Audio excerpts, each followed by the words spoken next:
Alright, so in this video, we're going to talk about the newly announced Xbox Series X. Alright, before we get started, like this video if you liked it, dislike if you don't, hit the subscribe button, and then turn bell notification on so you get notified when we upload new videos. There's a link in the description for Amazon, for an affiliate link. You guys can use it and give a little kickback to the channel. There's also links down there for our Twitter and Twitch and maybe Mixer soon. Alright, let's get into it. So, we got the picture of the Xbox One.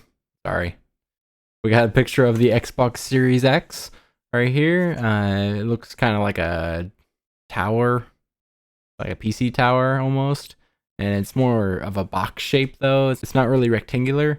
I think the power button's going to be the X just like it is now.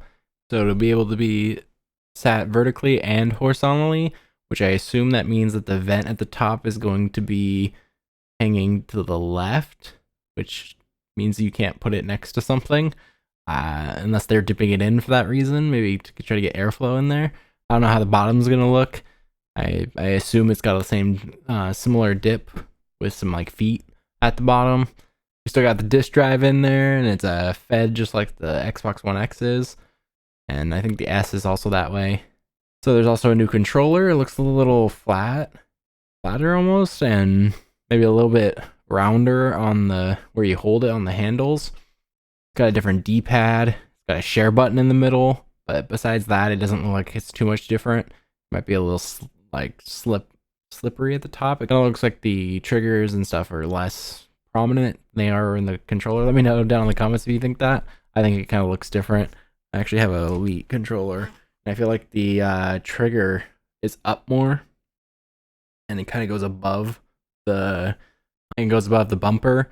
So I think this is less like down more. It's like there. But let me know down in the comments what you guys think. Still got A, B, X, Y, and then the home button and the select button. The joysticks don't look different, but the D-pad definitely looks different. Now that we looked at that, let's go ahead and go over this article. So this is the official article on news.xbox.com. So the first thing this article talks about is Hellblade 2 being announced alongside the Series X, and with a new controller. It's a different size and shape, redefined to incorporate even a wider range of people, so that's nice. It's always good to see that they're trying to get more people playing video games and make video games more accessible to people. So the Xbox Series X will also be, 4K 60 frames per second with a possibility of 120 frames per second. I believe at a developer level, they'll be able to choose, or maybe it's a toggle in the game if the developer chooses to put it in there. Also variable refresh rate and potentially 8K compatibility. I'm assuming that's checkerboarding like they do currently with the 4K. It'll be on Zen 2. It'll have the RDNA architecture. I believe that's the graphics engine, RDNA. Let me know down in the comments if that's different. So it'll have ray tracing at a hardware level.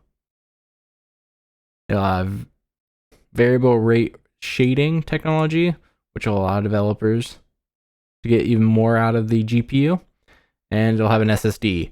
Hopefully they have that either expandable so that you can take out the SSD, or some way to expand it. Maybe if you buy another SSD, you can put it in to a PCIe. It'll just be slightly slower, but the main one will still be, lightning fast.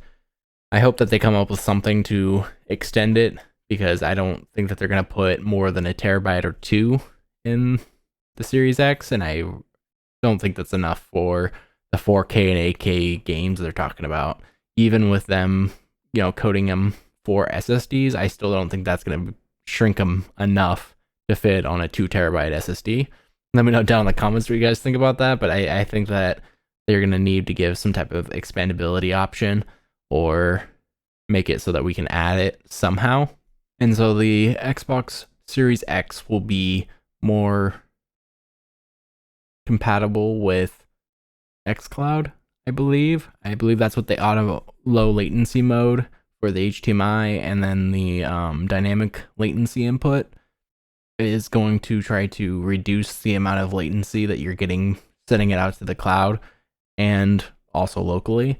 So we'll get benefits on both ends. I don't like streaming so much, but I think that Xbox is definitely going to do it better than others because they're giving the games and they're giving you more incentive to do that. But that's a different video. So for the most part, I think that they're really trying to make this work for current stuff or even 4 generations back, like they're talking right here, and in the future for when streaming is more prevalent and they're trying to push xCloud a lot more. And so, like we were just alluding to now, there'll be 4 generations of gaming. So I don't know if they've announced that you can put a game in there and it just works. I believe it will for the Xbox One games that you put into the Series X, that you'll just be able to play them. They should just work. But the Xbox 360 and the original Xbox, those games will have to be in that whitelist.